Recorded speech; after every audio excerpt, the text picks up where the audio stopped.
الرحیم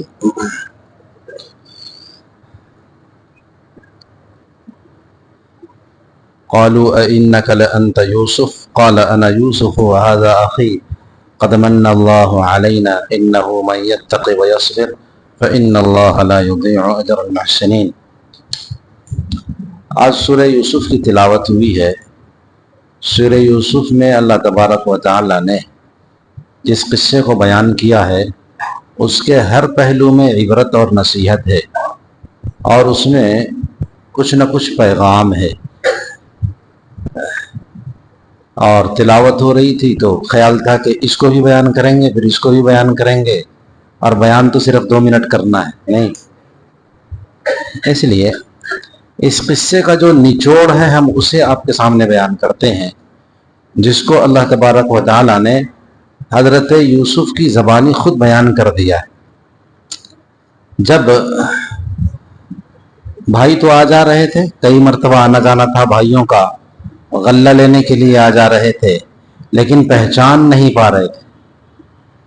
بچپنا ہوتا ہے نا، بچپنے کے بعد جب آدمی بڑا ہو جاتا ہے تو اس کو پہچاننا مشکل ہے، لیکن چچا کو تو پہچاننا آسان ہے۔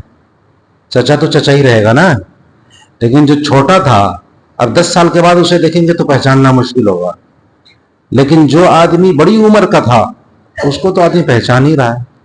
تو حضرت یوسف علیہ السلام اپنے بھائیوں کو پہچان رہے تھے، لیکن بھائی حضرت یوسف کا نہیں پہچان رہے تھے، اس لیے کہ بچپنے میں ڈالا تھا کنویں میں، غالباً 6 سال کی عمر تھی اس وقت ڈال دیا تھا۔ اب اتنے زمانے کے بعد پھر ملاقات ہو رہی ہے، داڑھی واڑی ماشاءاللہ لہیم شہیم ہے، اور تخت پر بیٹھے ہیں۔ ایک آدمی کو کنویں میں ڈالا ہو آدمی نے، اور پھر وہ تخت شاہی پہ بیٹھے گا، ایک نئی چیز ہو گئی نا، گمان بھی نہیں ہوتا انسان کا۔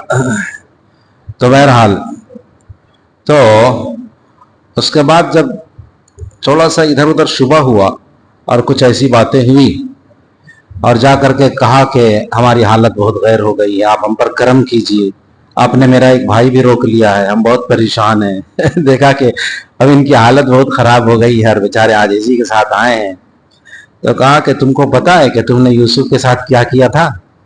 بس یہ کہنا تھا کہ سارے بھائی پریشان ہو گئے اور کہنے لگے اِنَّكَ لَأَنْتَ یوسف، کیا تو ہی یوسف ہے؟ کیا آپ ہی یوسف ہیں؟ قال انا یوسف، ہاں میں ہی یوسف ہوں، اور یہ میرا بھائی ہے جس کو میں نے روک لیا تھا، یہ میرا بھائی۔ اس کے بعد جو بیان کیا وہ جملہ ہے سننے کا، اِنَّهُ مَن يَتَّقِ وَيَصْبِرْ۔ دیکھو اپنے بھائیوں سے کہہ رہے ہیں، دیکھو سنو، جو تقوی کی زندگی اختیار کرتا ہے اور صبر کے ساتھ رہتا ہے، ظالم ظلم کر رہا ہے لیکن صبر کرتا ہے، اپنے آپ کو روک کر کے رکھتا ہے، بدلہ نہیں لیتا، جانے دو بھائی، ادھر گزر کرتے رہتا ہے، فَإِنَّ اللَّهَ لَا يُضِيعُ أَجْرَ الْمُحْسِنِينَ، تو ایسا شخص محسن کہلاتا ہے، اچھا کام کرنے والا کہلاتا ہے، اور اللہ ایسے کام کرنے والے کو کبھی ضائع نہیں کرتے ہیں۔ یہ اصل بات ہے، ضائع نہیں کرتے ہیں۔ ہاں تو ہم نے تمہارے ظلم پر صبر کیا، صبر کے ساتھ ہم رہے، تقوی والی زندگی، کوئی شکوہ شکایت نہیں۔ بالآخر یہ ہوا کہ دیکھو اللہ نے مجھے اس مقام تک پہنچایا کہ تم محتاج بن کر کے میرے پاس آ گئے۔ تو ہمیشہ یاد رکھیے کہ مظلومیت کی زندگی بسر کیجیے، ظالم بن کر کے مت رہیے۔ اگر آپ مظلومیت کی زندگی بسر کریں گے کہ ایک زمانہ آئے گا کہ وہ جھک جائے گا آپ کے پاس۔ حدیث میں آتا ہے، حدیث کے الفاظ اسی طرح کے ہیں، من تواضع للہ رفعہ اللہ، جو اللہ کے لیے جھکتا ہے اللہ اسے بلند کر دیتا ہے، اللہ اسے کیا کرتا ہے؟ بلند کر دیتا ہے۔ اس لیے آدمی کو مظلوم بن کر کے رہ لے زیادہ اچھا ہے، ظالم بننے کے بجائے۔ اینٹ کا جواب پتھر سے دے گا یہ مناسب نہیں ہے۔ آدمی کو چاہیے کہ صبر و ضبط کے ساتھ آدمی زندگی بسر کر لے، تھوڑے دنوں کی زندگی ہے، بالآخر اس کو ندامت اور شرمندگی ہوگی، اور آپ دیکھیے گا کہ وہ آپ کا محتاج ہو جائے گا، ضرورت مند بن کر کے آپ کے پاس آئے گا، اور پھر اس وقت آپ دیکھیں گے کہ پھر ایک محبت سی ہو جاتی ہے، اور زندگی کتنے دنوں کی ہے ہی آدمی کی۔ آدمی کو چاہیے کہ اسی صبر و ضبط کے ساتھ زندگی بسر کرے۔